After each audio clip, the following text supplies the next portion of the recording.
Let's talk some Oklahoma recruiting as the Sooners are using this current playoff run and momentum on the field to finish strong on the recruiting trail. 2 weeks to go, and we got a huge recruiting weekend as SEC foe LSU comes to Norman. Steve, like I said, less than 2 weeks until signing day, and you put in two new predictions in favor of Oklahoma. Tell us about them. Oklahoma is certainly capitalizing with this on-field momentum. They're trending for a college football playoff home game inside the Palace in Norman. What a nuts atmosphere that would be, particularly if they got a night game in the college football playoff at home.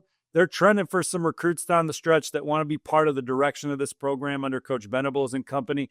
I think that they're the one to beat for four-star running back Messiah Mickens, the Harrisburg, Pennsylvania product. Decommitted from Penn State last night. Sooners trending heavy for Messiah Mickens right now. I also think Oklahoma is picking up steam for another recruit that's still currently committed to a Big Ten program, receiver Jaden Pettit. He's a Burbo to Wisconsin. He took an official to Oklahoma a couple weekends ago, having a dominant senior season. He took an unofficial to Oklahoma a couple weeks ago. He took his official in the summer. He's one of the recruits in this 2026 cycle that Oklahoma missed out on, that they never stopped recruiting, and that could pay off down the stretch. And I heard the dialogue is really strong at the end of the cycle right now for Oklahoma and Jada Pettit. So my prediction reflects that.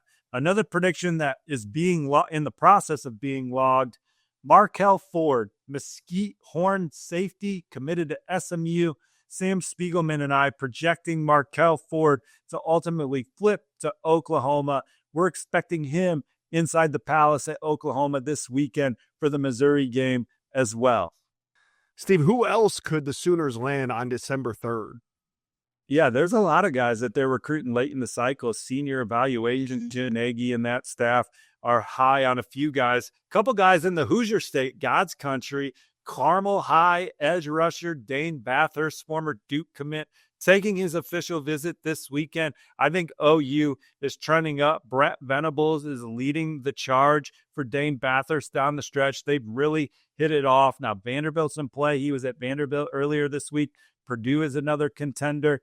Duke is certainly not off the list, but Oklahoma is a program that is looking really strong right now with a chance to make a major move this weekend.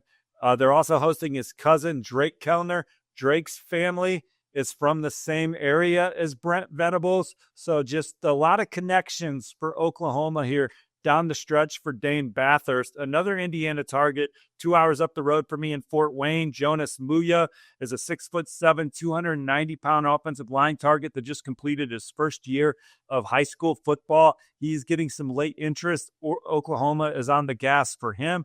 They also like Noah Abibi. He is a Tulane offensive line commit that played tight end as a junior, converted to offensive line, really has risen up the board at Oklahoma with his senior tape. And then Malachi Franklin from Daphne, Alabama, a defensive end that has been as disruptive as anyone in the country nationally, is someone that Oklahoma would really like to add.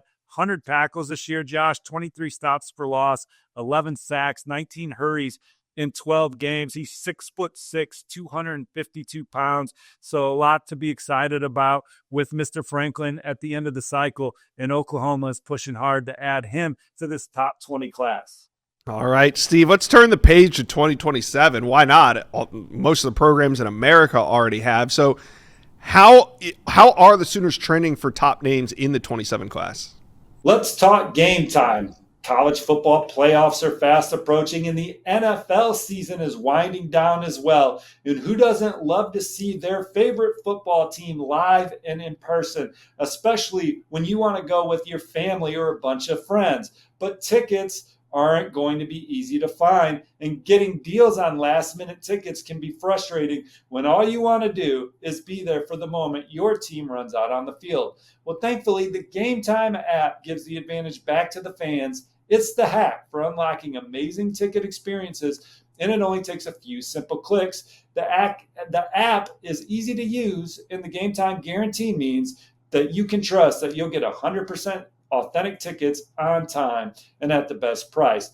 Plus, fees are always included, so what you see is what you pay. And you can even get NFL games for as low as $100. And that's why I use the Game Time app. It's super simple. It makes the experience of buying great seats a breeze. And also, one of the coolest features I've seen is the Game Time lowest price guarantee. It's where Game Time will credit you 100% of the difference to guarantee you're getting the lowest price if you find cheaper tickets elsewhere.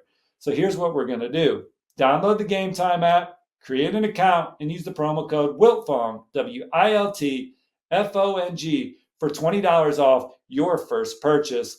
Terms apply. That's WILTFONG, WILTFONG, for $20 off. Game Time. Last minute tickets, lowest prices, guaranteed. Well, I think they have a chance with the way that they've come out the gate strong, competing for the number one recruiting class in the country to certainly finish in the top 10 when all said and done. And Brent Venables is a hellacious head coach recruiter. I mean, he loves connecting with top targets and getting to know them and making them feel comfortable with his program, makes recruits and their families feel at home.